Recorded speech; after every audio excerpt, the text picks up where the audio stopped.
This program is being sponsored by the partners and friends of Keith Butler Ministries. Today on Live Your Faith. Un homme désespéré. Une personne qui renonce à tout espoir, renonce à ses rêves pour quelque chose d'aussi matériel qu'un calendrier. Or, le calendrier de Dieu n'est pas notre calendrier. La foi n'impose jamais de calendrier à Dieu, et elle ne le fait pas parce qu'avec Dieu, il n'est jamais trop tard. Il cherche à atteindre chaque continent avec la parole de Dieu. Le pasteur Keith Butler enseigne la parole de Dieu. Il s'y efforce et il touche le monde.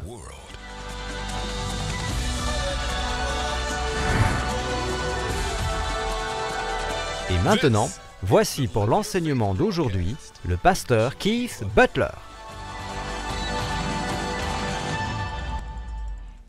Comme vous le savez, la Bible dit dans Matthieu 6, 33, « Recherchez d'abord le royaume et la justice de Dieu, et tout cela vous sera donné en plus. » Là se trouve le royaume de Dieu. Vous voyez, le royaume de Dieu, c'est avant toute chose Dieu lui-même. C'est la façon d'agir de Dieu sur terre. En Ésaïe 9, 6 et 7, nous dit que la souveraineté du royaume reposera sur les épaules de Jésus, qu'il étendra la souveraineté de son royaume. C'est cela, la souveraineté de Dieu. Et vous devez savoir comment cela fonctionne. Et c'est ce qu'on va vous enseigner maintenant au nom de Jésus. Je te rends père d'un grand nombre de nations. Voici ce qu'il dit. Il le dit, il le redit encore et encore. Écoutez maintenant ce qui est arrivé. Sans faiblir dans la foi. Vous voyez, sa foi est renforcée. Il n'a pas considéré que son corps était déjà usé.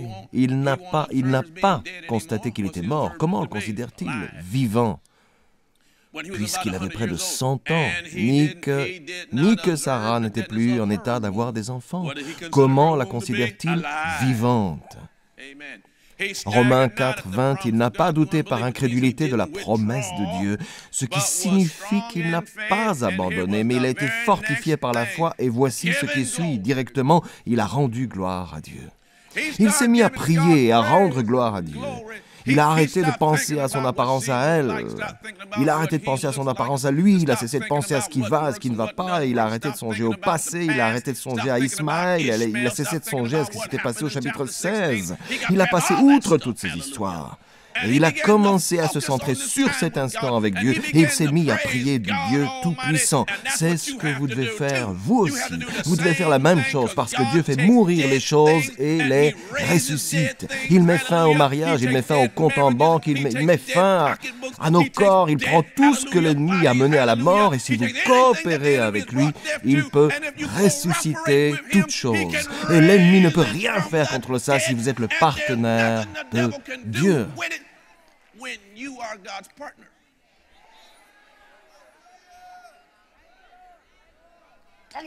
Gloire à Dieu. Il rend donc gloire à Dieu. Bien, vous le savez, le mot gloire, doxa en grec, le mot gloire signifie ce qui est respectable et louable. Il rend donc gloire à Dieu pour ce qu'il a fait. Il rend gloire à Dieu pour ce qu'il a fait. Dieu a dit, regardez mon fils, il est de retour maintenant. Regarde-le bien venir, démon. Tu ne pourras plus l'arrêter maintenant. C'est ça que vous devez faire, la même chose. Vous devez rendre gloire à Dieu, le glorifier pour ce qu'il est, et pas pour ce qu'il va être, mais bien pour ce qu'il est. Gloire à Dieu. Vous savez ce qui s'est passé? Le Saint-Esprit a rendu leurs organes fertiles. Le Saint-Esprit, le feu de Dieu a enflammé leurs entrailles à tous les deux et a remédié à ce qui ne fonctionnait plus chez elles. Et si quelque chose ne fonctionnait plus chez lui, il a remédié à ce qui n'allait plus chez chacun d'eux. Et si Dieu peut arranger les choses chez les gens de 90 et 99 ans, pour vous qui avez moins de 90 et 99 ans, il peut aussi régler votre problème.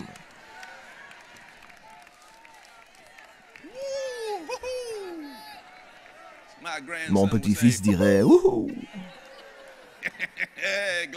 Gloire à Dieu.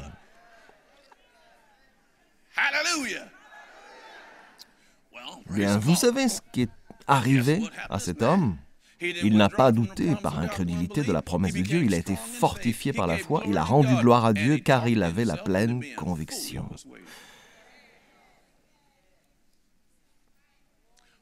De quoi êtes-vous convaincu?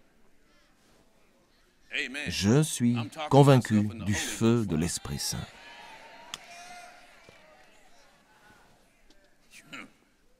Bon.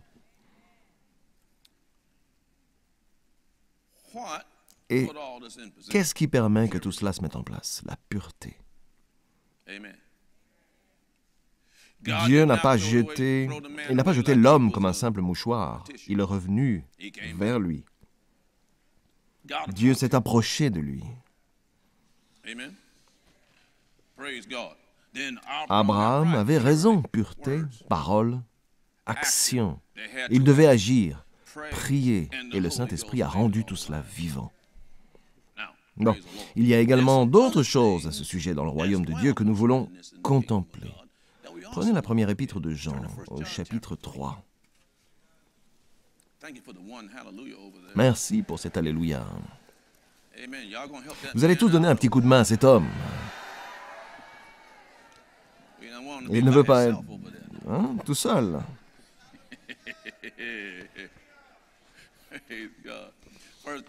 Première épître de Jean, chapitre 3. Remarquez ici, au verset 2.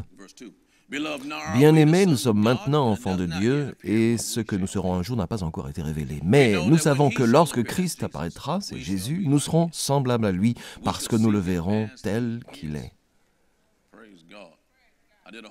Hier, j'ai officié ici un service funéraire pour l'une de nos saintes bien-aimées, et lorsque Jésus reviendra, elle sera là, avec lui, vêtue de blanc. Voyez au verset 3, toute personne qui possède cette espérance en lui, cet espoir, se purifie, tout comme Jésus est pur. Bon, combien d'entre vous croient que Jésus reviendra? Mes frères juifs disent qu'ils attendent toujours que le Messie vienne une première fois. Nous croyons qu'il est venu et qu'il reviendra. Nous avons chaque fois cette même discussion quand je vais en Israël ou que je parle avec l'un ou l'autre rabbin. On a aussi cette discussion et à chaque fois on dit, bon, eh bien, quand il apparaîtra, nous lui poserons la question. S'agit-il de votre première ou deuxième visite?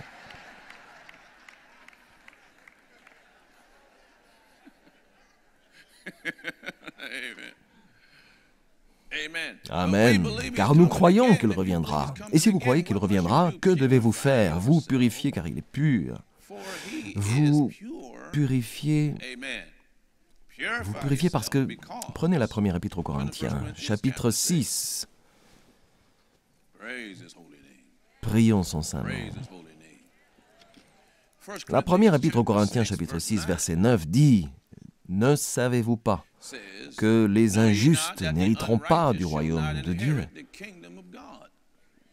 Ne vous y trompez pas, ni ceux qui vivent dans l'immoralité sexuelle, ni les idolâtres, ni les adultères, ni les travestis, ni les homosexuels, ni les voleurs, ni les hommes toujours désireux de posséder plus. » Notez que tout ça se trouve dans la même liste.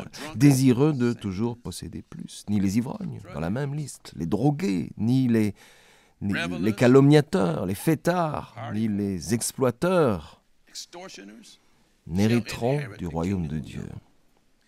Et c'est là que vous étiez, certains d'entre vous. Mais vous avez été lavés, vous avez été déclarés saints, mais vous avez été déclarés justes. Bien. Ici, on parle de quelqu'un qui est concerné par ces choses-là, qui ne veut pas se repentir, ne veut pas arrêter. Et ils n'hériteront pas du royaume de Dieu parce que la pureté est nécessaire pour l'obtenir. Prenez Matthieu chapitre 8. Je voudrais 3 Amen cette fois. Matthieu chapitre 8, lisons le verset 21.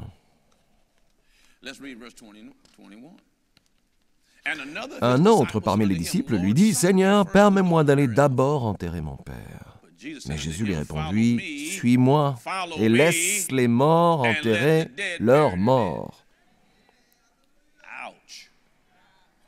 Ça semble dur comme propos, pas vrai? Parce que Si quelqu'un vous dit, s'il vous dit, suis-moi, et que vous dites, ok, je vais venir dès que la messe de funérailles sera terminée, dès que tout ça sera fini, je viendrai.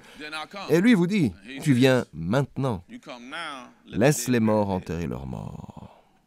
Ouh.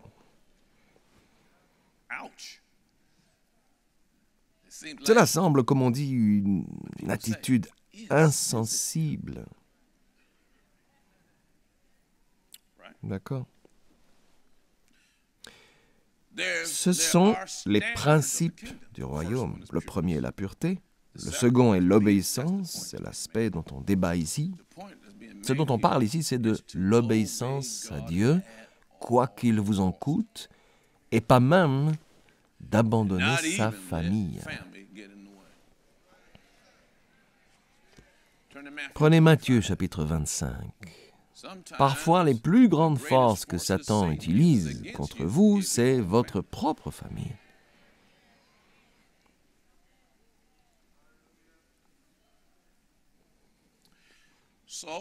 La pureté est un principe que l'on doit rencontrer. L'obéissance en est un autre. En voici un dans Matthieu chapitre 25, verset 1. Alors le royaume des cieux ressemblera, le royaume des cieux, à 10 jeunes filles qui ont pris leur lampe pour aller à la rencontre du marié. 5 d'entre elles étaient folles et 5 étaient sages. Celles qui étaient folles ne prirent pas d'huile avec elles en emportant leur lampe. Il y en a qui essayent de retirer beaucoup trop de choses de ceci, du style, et se disputent au sujet du sens des vierges, de celui de l'huile, et en fait, il nous donne juste un exemple. Celles qui étaient folles ne prirent pas d'huile avec elles en emportant leur lampe, tandis que les sages prirent avec leur lampe de l'huile dans les vases. Comme le marié tardait, toutes s'assoupirent et s'endormirent. Au milieu de la nuit, on cria « Voici le marié, allez à sa rencontre ». Alors toutes ces jeunes filles se réveillèrent et préparèrent leurs lampes. Les folles dirent aux sages « Donnez-nous de votre huile, car nos lampes s'éteignent ». Les sages répondirent « Non, il n'y aura pas assez pour nous et pour vous. Allez plutôt chez ceux qui en vendent et achetez-en pour vous. » Pendant qu'elles allaient en acheter, le marié arriva.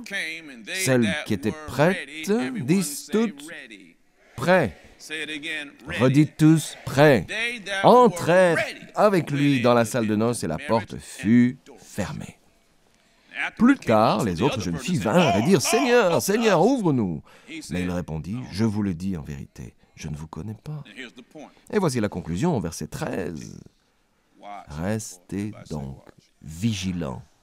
Répétez tous, restez vigilants, puisque vous ne savez ni le jour ni l'heure où le Fils de l'homme viendra.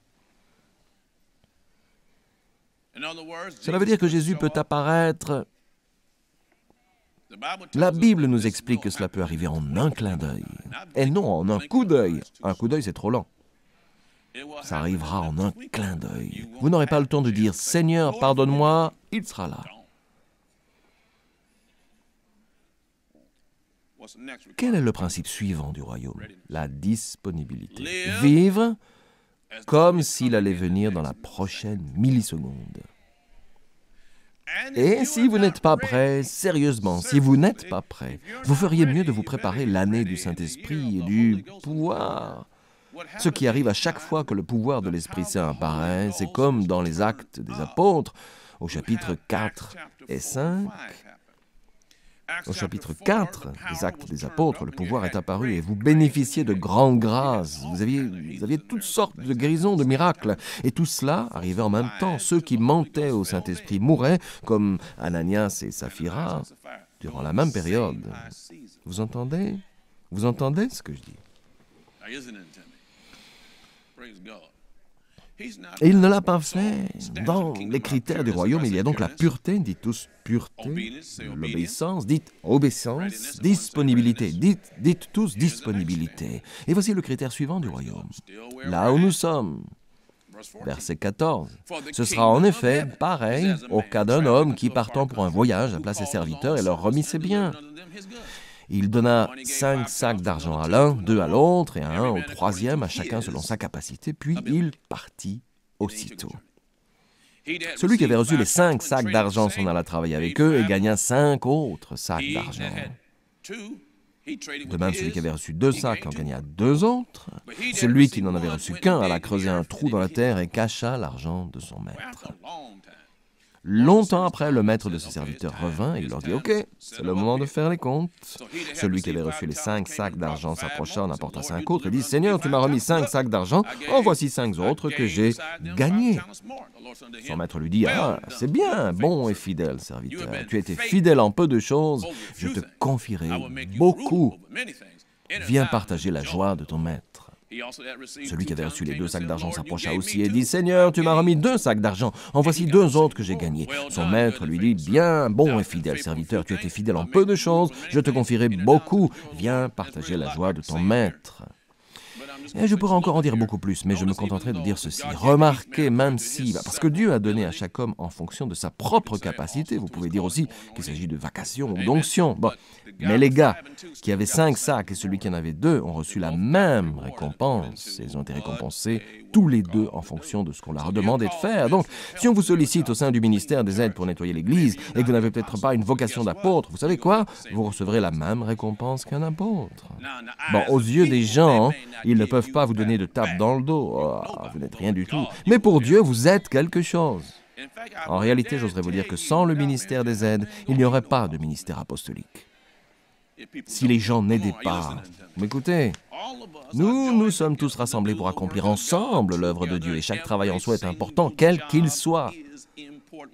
La seule chose que vous devez retenir, quoi qu'il en soit, c'est de rester dans votre voie.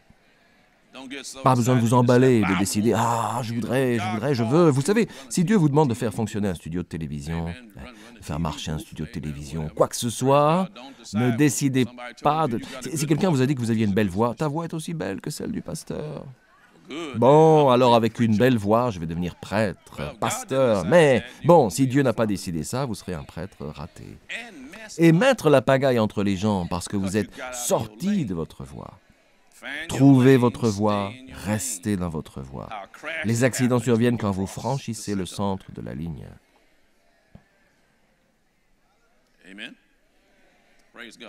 Je ne voulais pas ajouter tout ça, mais j'ai été franc. Je vous le ferai peut-être payer plus tard, on verra.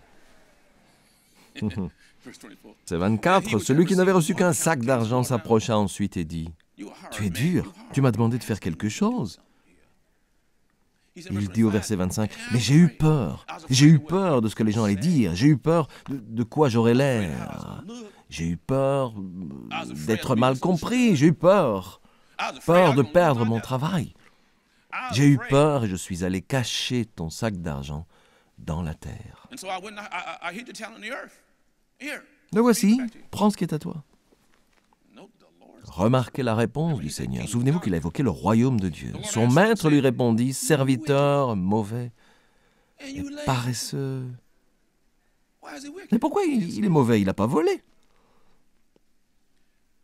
En vous donnant quelque chose, le maître avait une attente.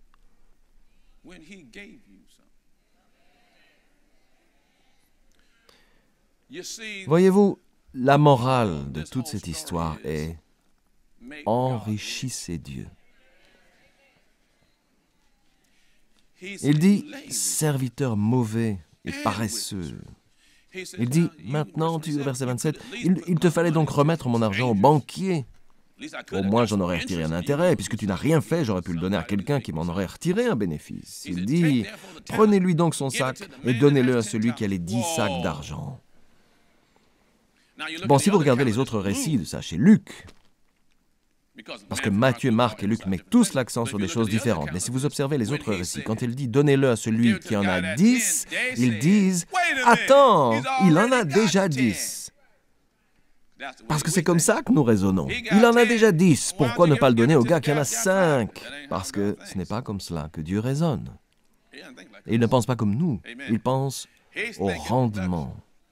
OK? Et s'il pense que ce gars, que ce type âgé peut produire plus pour lui, c'est là qu'il le placera. Dieu attend de vous du rendement. Et vous lui rendrez compte de si vous avez été productif ou non. Mais comprenez bien ceci, l'idée que se fait Dieu du succès n'est pas celle de l'homme. L'idée de l'homme est ce qu'il croit voir. L'idée de Dieu ne se base pas sur ce que l'on voit, elle se base sur l'obéissance. Noé prêchait depuis plus de 100 ans. Il va pleuvoir, c'est ce que Dieu lui avait dit de prêcher. Construis un bateau et prêche ça, dis aux gens de se repentir. En dehors de cette propre famille, après 100 ans de prédication, combien de personnes ont rejoint Noé? Nada. Personne. Pourtant, Dieu l'a considéré, lui, comme un succès éclatant. Pourquoi? Il a fait ce que Dieu lui avait dit de faire. Ne regardez pas les choses en essayant au-delà des apparences de décider si elles sont rentables ou pas. Le problème, c'est qu'est-ce que Dieu a dit?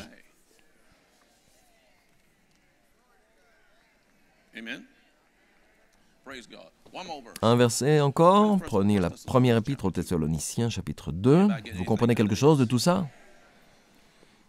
Première épître aux Thessaloniciens, au chapitre 2. Nous lisons le verset 12.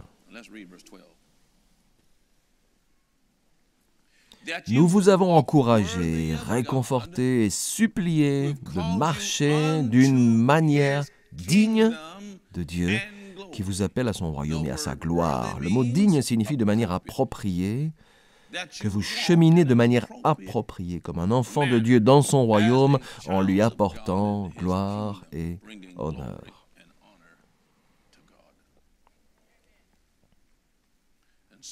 Tout comme Abraham, vous pourriez décider de croire en le Dieu de l'espoir. Un homme désespéré, une personne qui renonce à tout espoir, renonce à ses rêves pour quelque chose d'aussi matériel qu'un calendrier. Or, le calendrier de Dieu n'est pas notre calendrier. La foi n'impose jamais de calendrier à Dieu et elle ne le fait pas parce qu'avec Dieu, il n'est jamais trop tard. J'ai lu dans les Saintes Écritures que Dieu a même fait fonctionner une horloge en sens inverse. Il est le Dieu Tout-Puissant. Il n'a pas appelé Abraham avant qu'il ait au moins 70 ans. Je suis trop âgé, mes rêves se sont enfuis, je suis trop vieux pour rêver. C'est ce que vous dites. Mais ce n'est pas ce que Dieu dit. Dieu a dit que vous pouviez encore rêver. Selon son heure, le mot « en » en grec, « e-n » veut dire au bon moment, au bon endroit, dans les bonnes circonstances. Vous m'entendez? Je vous ai demandé si vous m'écoutiez. Vous ne devez jamais renoncer à vos rêves. Ne renoncez jamais, jamais à vos rêves.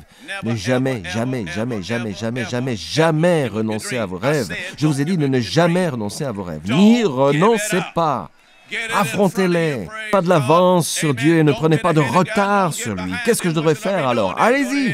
Allez au lit, levez-vous et priez le Seigneur. Priez le Seigneur chaque jour. Je te remercie, Père. Amen. Si vous ne savez pas quand arrive son instant, vous n'avez qu'à attendre. Il vous le fera savoir. Et s'il ne l'a pas encore fait savoir, c'est qu'il n'est pas encore temps. Contentez-vous d'aller au lit, de vous lever, de prier encore. Ne renoncez jamais à vos rêves. Quelqu'un qui renonce est perdant. Et pour quelqu'un qui ne renonce jamais, comme on le disait dans les chants au début de ce service, le moment viendra. Les choses tournent, c'est le cycle de la vie, parce que toute chose dans la vie est un cycle. Si vous étiez sous le trône de Dieu avant qu'il ne vous donne un corps humain sur cette terre, ce cycle continue jusqu'à vous reveniez à Dieu. Et je suis là pour vous dire que le rêve que Dieu vous a donné est né. Et il peut passer un certain temps avant que cela n'arrive. Cela peut être plus long que ce que vous pensiez. Vous pourriez être très préoccupé à cause de ça, mais vous devez laisser tomber cette inquiétude et vous mettre à prier le Dieu Tout-Puissant. Ce n'est pas un menteur. Peu importe que vous ayez 77 ou 99 ans, peu importe que les choses soient mortes ou non, Dieu ressuscite toutes choses. Peu importe si de toute évidence le moment est passé, le temps n'existe pas dans le monde de l'esprit. Le temps n'existe pas avec le Dieu Tout-Puissant. Le temps n'existe que pour vous, et vous devez vous joindre à Dieu et parler comme Dieu, et croire comme Dieu, et vénérer Dieu, et prier Dieu, et vivre comme un saint devant lui. Gloire à Dieu, ton heure arrive. Tout ce que vous devez faire, c'est faire appel à Jésus dans votre cœur. Romains chapitre 10, verset 9 dit que si tu reconnais publiquement de ta bouche que Jésus est la plus haute autorité sur terre, et si tu crois dans ton cœur que Dieu l'a ressuscité, tu seras sauvé. Fais cette prière dès maintenant, il viendra dans ton cœur et tu ne seras plus jamais le même. Veuillez s'il vous plaît prendre note de l'adresse sur votre écran. De la sorte, nous pouvons vous envoyer ce petit livre très important. Il contient une abondance d'informations dont vous aurez besoin maintenant que vous avez décidé d'accueillir le Seigneur dans votre cœur et de continuer votre chemin avec Dieu. Finalement, il est important que vous aussi preniez le temps de trouver un lieu de culte et que vous entreteniez des relations avec d'autres croyants. Nous prions pour vous, afin que le Dieu de notre Seigneur Jésus-Christ, le Dieu de gloire, puisse vous donner l'esprit de sagesse et de révélation dans la connaissance de lui. Le programme d'aujourd'hui a-t-il été une bénédiction pour vous? Ce que vous avez entendu n'était qu'une partie de son puissant message.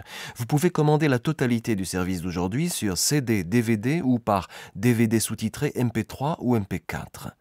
Il suffit simplement de visiter notre boutique en ligne sur www.keithbutler.org ou d'envoyer un courrier à l'adresse inscrite sur votre écran ou de nous appeler. Commandez ce livre aujourd'hui pour vous-même, un membre de votre famille ou un ami, et laissez la parole de Dieu commencer à agir dans votre vie dès maintenant. Vous savez, Paul a dit dans Philippiens chapitre 4, « Aucune église n'a pris part avec moi à un tel échange de contributions. Vous avez été les seuls à le faire à Thessalonique déjà, et à plus d'une reprise, vous m'avez envoyé de quoi pourvoir à mes besoins. » Paul parlait de la manière dont ils aidaient avec la Macédoine parce que Paul avait un ministère apostolique, et c'est ce que nous faisons. Le Seigneur nous utilise pour implanter des églises et accomplir des œuvres, et votre contribution nous aide à promouvoir l'Évangile en beaucoup d'endroits différents, dans beaucoup de pays différents. Nous vous remercions pour votre soutien en tant que partenaire, et vous trouverez dans l'Épître aux Philippiens, chapitre 4, verset 19, « Et mon Dieu pourvoira à tous vos besoins conformément à sa richesse avec gloire en Jésus-Christ. »